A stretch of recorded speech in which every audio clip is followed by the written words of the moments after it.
안녕하세요. 글로벌 오토노스 최영석입니다. 트럼프 대통령이 모델 S를, 빨간색 모델 S를 구입해서 백악관을 가져와서 일론 머스크와 같이 타면서 이 일론 머스크를 지지하는 행위를 적극적으로 보이고 있습니다. 그래서 222달러까지 떨어졌던 테슬라 주가가 248달러까지 치솟았습니다. 당연한 것을 받아들여야 될지 이상한 것을 받아야 할지 쉽지 않습니다. 그러나 줄기차게 이야기했듯이 권력과 자본이 만나서 과연 얼마나 올바른 행위를 할 수 있을지에 대해서는 지금 미국을 비롯해 전 세계에서 벌어지고 있는 반 테슬라, 반 일론 머스크 이 시위에 대해서 그 단초를 찾을 수가 있습니다. 네, 그건 이제 미국의 일이고 이 뉴스는 워낙 관련 뉴스는 워낙에 많은 미디어에서 다루고 있기 때문에 그렇다면 지금 상황에서 그 미국과 패권전쟁을 하고 있는 중국은 어떤가? 뭐 어려운 내용을 말할 수는 없죠. 그러니까 중국도 관료자본주의고 권위주의 국가이기 때문에 시진핑의 한계가 드러나고 있다는 의견도 있습니다. 그건 별도로 이 자동차 산업은 어떤 식으로 가고 있는지 지금 잠깐 좀 짚어보겠습니다. 중국 이야기를 워낙 많이 했지만은 지금 상황에서 이 미국과 중국이 어떻게 대비되는지를 짚어보기 위해서 이 내용을 준비를 했습니다. 중국 장산업의 현 주소를 한마디로 요약하자면 중국 자본 브랜드들의 급부상이라고 설명을 드릴 수가 있겠습니다. 올해 1월 달 중국 자동차 시장에서 중국 브랜드의 승용차 판매가 전년 대비 8% 증가했고 중국 자동차 제조협회 자료를 보면은 중국 자본 회사들의 중국 시장 점유율은 68.4%. 그 이야기는 글로벌 브랜드들이 점유율이 그만큼 떨어졌다는 얘기가 됐죠. 2001년 WTO를 계기로 중국 시장에 진출해서 중국 회사들하고 합작 회사를 차려서 엄청난 부가가치를 높였던 그 중국의 이 글로벌 플레이어들이 2020년을 기점으로 판매가 급속히 하락하면서 양상이 완전히 바뀌고 있습니다. 그 사이에 저는 이런 이야기를 자주 했었습니다. 꾸준히 21세기 초에는 in China for China. 그러니까 중국에서 중국을 위해서 차를 만들자라는 것을 했었고 2010년 들어가니까 created in China. 메이드 인 차이나. 중국에서 중국식으로 만들자 뭐 이런 얘기죠. 그 다시 2020년대 들어가니까 메이드 바이 차이나로 바뀌었습니다. 메이드 바이 차이나는 메이드 바이 재팬처럼 해외 시장에서도 해외 각국에서도 중국차를 생산한다는 얘기고 지금은 중국에서는 물론이고 현대차까지도 중국에 진출하면서 In China for Global이라는 용어를 쓰고 있습니다. 지금 당장에는 이걸 고지고대로 해석을 하자면 중국 시장에서 중국에서 생산해서 그걸 글로벌 시장에서 판매하겠다라는 얘기인데 그건 이제 제 3자의 입장에 본 거고 중국 입장에 본다면 그들의 입장에서 그들의 차를 만들어서 세계 시장을 공략하겠다 이야기가 되는 거죠. 그래서 제가 자꾸 이야기했던 중국의 시장 독재가 이런 식으로 진행이 되고 있습니다. 이와 관련해서는 제가 아주 자주 예를 드는데 엘빈 토플러학의 세대 2대 미래학자로 꼽혔던 존 나스비티가 그의 저서 힘의 이동, 미래의 단서 뭐 이런 등을 통해서 천재지변이 없는 한 중국 시장이 미래를 지배할 것이다 라는 말을 했습니다. 이건 세계적인 투자자로 유명한 짐 로저스도 같은 말을 했습니다. 네, 그런 말이 그대로 되느냐 안 되느냐에 대해서도 지금 논란이 많지만 우리가 이런 얘기를 하죠. 해마다 연초가 되면 많은 경제학자들이 그 해 경제 시황을 전망합니다. 그런데 많은 전문가들이 내놓은 데이터를 보면 연말이 되면 그들의 전망이 맞았던 경우가 거의 없습니다. 98% 틀렸다는 말까지 하고 있습니다. 근데 그에 대해서 연말에 그러면 그 전문가들에게 당신은 왜 잘못된 전망을 했냐라고 말을 하면 그들의 답은 지금까지 변함없이 경제는 살아있는 생물이다. 아무도 모른다는 얘기예요. 그럼 아무도 모르는 걸 왜 전망을 했냐 이거예요. 뭐 어쨌든 이런 상황에서 우리가 지금 이 단편적인 뉴스, 단편적인 어떤 극단적인 제목을 가지고 미래를 바라볼 건 아니고 큰 틀에서 어떻게 흘러가느냐를 봐야만이 실제 내가 많이 투자를 하더라도 그 가능성을 찾을 수 있다는 얘기가 되는 겁니다. 지금 중국 브랜드들의 중국 시장 점유율은 지금 도표에 보는 것처럼 꾸준히 넘어가서 2021년부터 이 50%를 넘어섰습니다. 작년만 해도 중국 브랜드 승용차 판매가 전년 대비 무려 23.1%나 증가했습니다. 그래서 전체 승용차 판매의 65.2%, 그러니까 1년 만에 9.2% 증가했다는 것이 과연 지금 세계 어느 시장에서 이 정도 규모에서 이 정도 비율로 이렇게 빠른 속도로 올라갈 수 있는가에 대해서는 이야기를 다른 차원에서 쳐다봐야 됩니다. 그러니까 중국 시장에서 벌어진 일이다라고 그렇게 단언할 수 있는 일은 아니죠. 중국이 지금 시장을 장악해 나가고 있는 여러 가지 그 단초를 보면요. 수출 1위도 물론이고 수출도 벌써 600만 대를 넘어선 상황이에 자, 어쨌든 그런 상황에서 글로벌 브랜드들은 그러면 그 중국에 대해서 어떻게 하는 대응을 전략을 짜고 있느냐. 작년에도 몇 차례 전해드렸습니다만은 글로벌 브랜드들은 여전히 중국 시장의 투자를 늘리고 생산을 늘리고 중국화를 하고 있고 현지화를 하고 있고 여러 가지 방법을 쓰고 있습니다. 그리고 중국식으로 전기화를 하고 있고 진흥원 기술 업그레이드 합니다. 대표적으로 올 초만 하더라도 르노그룹이 R&D 센터를 중국에 설립했고요. 르노그룹은 중국에 그렇게 존재감이 없는데도 불구하고 R&D 센터 설립합니다. 그리고 현대차는 작년에 이 썬더볼트하고 GNG하고 이어서 이번에 또 하우모하고 자율주행 개발에 참여하겠다고 발표했습니다. 그러니까 이건 뭐 몇 개 예를 든 건데 지금 상황에서는 중국 고객을 유치하기 위한 노력을 강화한다라고 지금 요약을 할 수 있겠습니다. 합작에서도 마찬가지입니다. 사이익 GM도 그 새로운 가격 정책을 도입해서 신뢰도를 높이겠다 하는 식으로 하고 있는데 당장에 뭐 단기간에 이런 그들의 전략이 그렇게 먹힐 것이라고 뭐 저렇게 예측하는 사람들 많지 않은 것 같습니다.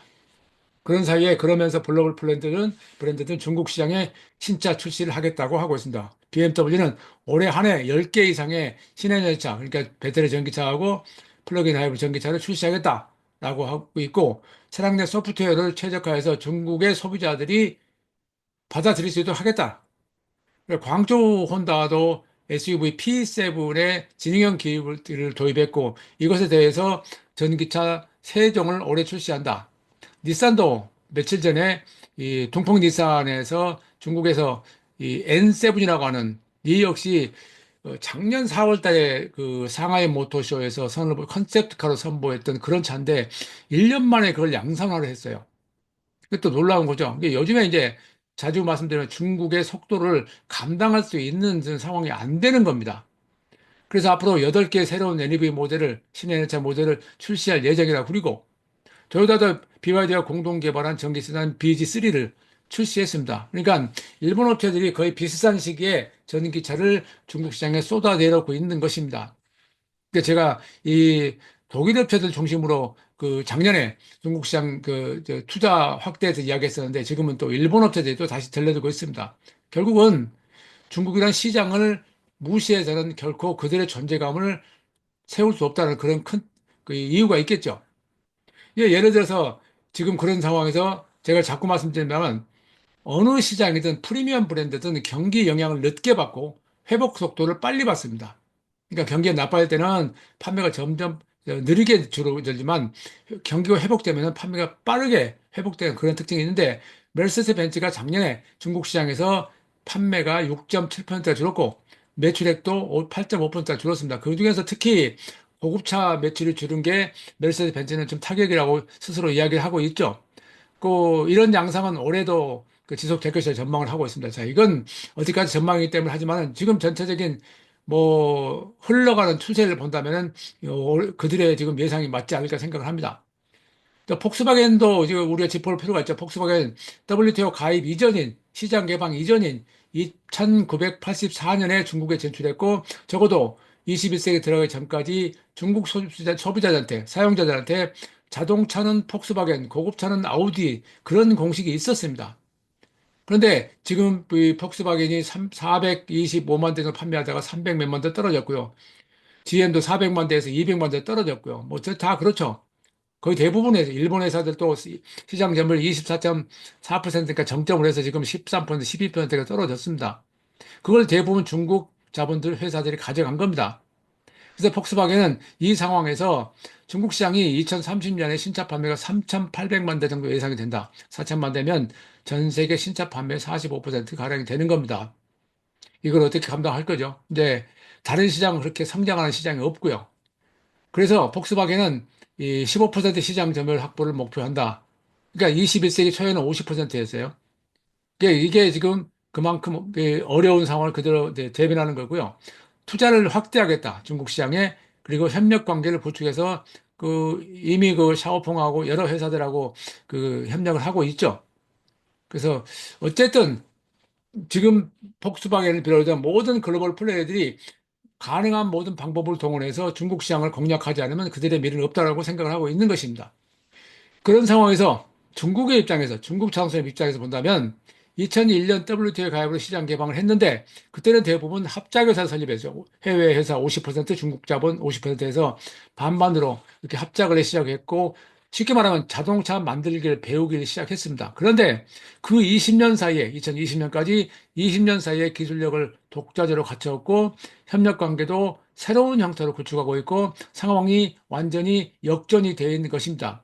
그걸 인식하지 못하고 중국을 무시하거나 중국에 대해서 비아냥거리는 그런 평가는 저는 그렇게 동의하지 않습니다. 물론 세상 일이라는 게 항상 그렇듯이 지금 우리가 생각하는 것들이 앞으로도 계속 이렇게 가겠다는 것은 뭐 장담할 수 없죠. 다만 큰 흐름에서 무엇이 바뀌었는지 알아야 됩니다.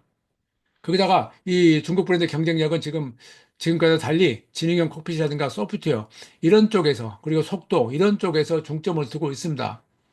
그래서 이 자율주행 기술은 미국에서 먼저 웨이모하고 테슬라하고 이 여러 회사들이 죽수 같은 회사들이 시작을 했지만 지금 크게 본다면 이거 스마트카라는 용어로 바꿔서 중국에서는 지리, BYD, 테슬라가 이제 경쟁하는 양상으로 구도가 바뀌어 있습니다.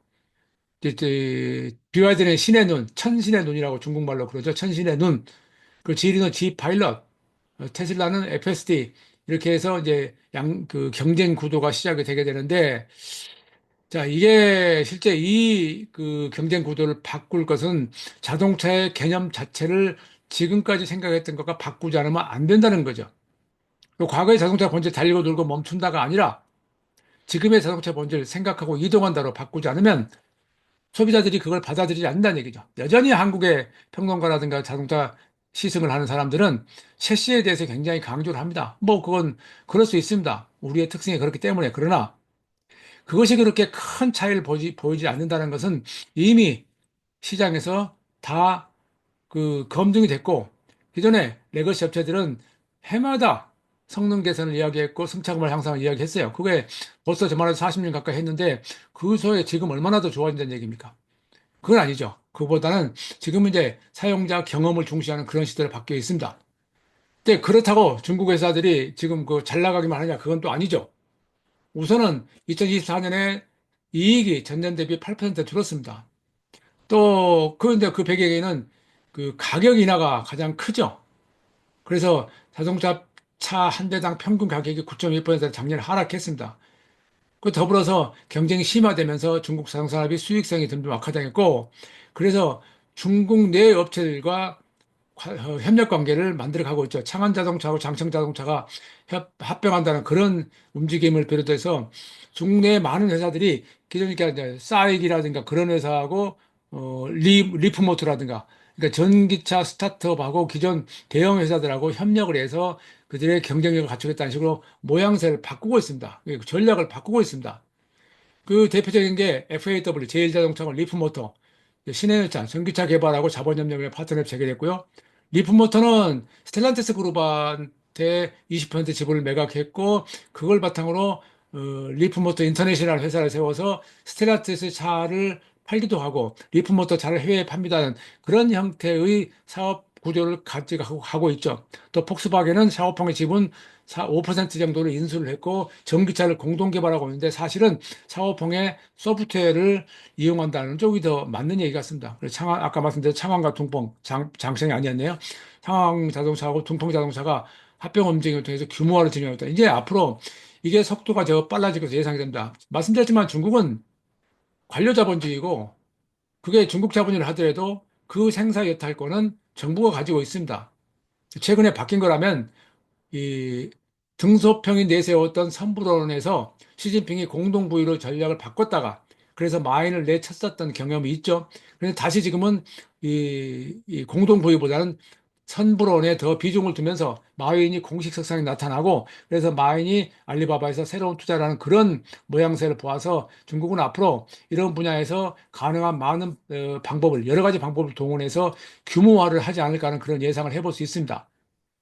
그래서 지금 이런 상황에서는 아직은 어쨌든 중국 브랜드하고 글로벌 브랜드의 협력이 이루어지고 있는데 그것이 지금까지는 다른 양상으로 가고 있습니다. 네, 전기차 혁신의 중심지가 중국이 됐고, 거기서 소프트웨어 전기 자동차랑도 중국이 앞서가고 있고, 기술도 배터리라든가 스마트카 분야에서 중국이 앞서가 있고, 플랫폼도 지금은 많은 회사에서 중국 전용 플랫폼 활용을 하고, 또 글로벌 브랜드도 중국 기술 의존도가 점점 높아지는 것은 제가 글로벌 오토스 통해서 웹사이트 통해서 수없이 전달을 해드렸는데, 뭐 이것은 전문가들 대부분 다 인정을 하고 있고, 세미나 다녀보면 그에 대해서 굉장히 위기의식 가지고 있는 사람이 많은데, 그에 대해서 일반인 생각은 좀 그렇지 않은 것 같아서 안타깝습니다. 지금은 상황을 알고 그에 따른 경쟁력을 갖추는 대응을 해야 되는 때지 그냥 비난한다고 세상이 바뀌는 것은 아니거든요. 어쨌든 무서운 것은 2001년 중국이 WTO에 가입 이후 20년 만에 역전했다는 겁니다. 역전도 그냥 역전이 아니라 엄청난 역전을 했다는 겁니다. 시장 규모만 달라진 게 아니라 기술 규모도 바뀌었다는 얘기입니다. 그래서 지금은 전기차하고 이 스마트 드라이빙에서 중국이 기술을 선도한다. 이렇게 지금 정리할 수 있겠죠. 어쨌든 이걸 좀 쉽게 요약을 하자면 자동차의 본질 변화로 경쟁 구도가 바뀌었다. 중국이 경쟁을 주도하고 있다. 과거에는 자동차 본질은 달리고 돌고 멈춘다 했다. 여기서는 셰시를 중심으로 한 주행성에 초점을 맞춘 전통적인 자동차 개념이 있었다. 근데 지금은 생각하고 이동한다로 바뀌었다는 겁니다. 이동한다가 달리고 돌고 멈춘다를 한마디로 줄인 거 돼버린 겁니다. 그래서 전기화와 지능형 기술 중심의 새로운 자동차 패러다임을 지금 중국이 이끌어가고 있는데 여전히 과거에 얽매여 있는 그런 그 평론을 하는 사람들은 좀 안타깝긴 합니다. 어쨌든 중국의 소비자들은 자동차에 관심을 우리하고 달리 체시나 주행성보다는 스마트카에 더 be중을 두고 그래서 중국차가 더 빨리 팔리는 겁니다. 이 트럼프하고 일론 머스크가 이렇게 세상을 어지럽게 만드는 상황에서 중국은 늘 그랬듯이 늘공이 그 정책을 주도하면서 어공인 그래서 우왕좌왕하고 갈팡질팡하는 트럼프가 흐트러 놓은 시장 속에서 그들의 자리를 잡아가고 있습니다. 그 결과는 모르죠. 그러나 지금 지나가는 상황을 본다면 지금까지 역사적으로 보았을 때 제가 자주 참고하는 엘빈 토플러하고 존 나스입 같은 미래학자들은 결국 모든 패권은 시장을 따라 움직인다. 국가를 따라 움직이는 게 아니에요. 중국으로 가는 게 아니라 중국 시장으로 간다라고 제가 몇 번 말씀드렸었는데 그러면 여기서 우리가 할 것은 그러니까 인구 5천만 명 조금 넘는 우리가 할 것은 14억이 넘는 중국의 그 시장을 어떻게 우리의 존재감을 강화해서 우리의 지분 표현 이상하나요? 우리 나름대로의 시장을 확보할 수 있느냐를 따져야지 그냥 그 무시하고 갈 수 없는 상황이 이미 됐다는 겁니다. 테슬라의 주가가 479달러에 치솟았다가 다시 200달러로 떨어진 것에 대해서 저는 그렇게 뭐 긍정적으로 보지는 않습니다. 자꾸 말씀드렸지만 저는 테슬라가 기왕에 전기차 에너지 대전환 이것을 처음에 마스터플랜 내놓았을 때 그쪽에 그 초심을 가지고 전기차 분야에 더 공을 들여서 전기차 시장을 좀 키웠으면 하는 바람입니다. 그러나 지금 상황을 보자면은 많은 전문가들 이야기하듯이 오히려 더 망치고 있고 그래서 지금 테슬라 킬러는 샤오펑이나 니오나 다른 회사가 아니라 일론 머스크다 하는 말이 이제는 공식적으로 세계 많은 미디어에 등장하고 있습니다. 일론 머스크가 테슬라의 킬러다. 여러분들 생각 어떠십니까? 최영석의 글로벌 인사이트 다음 시간에 뵙겠습니다. 감사합니다.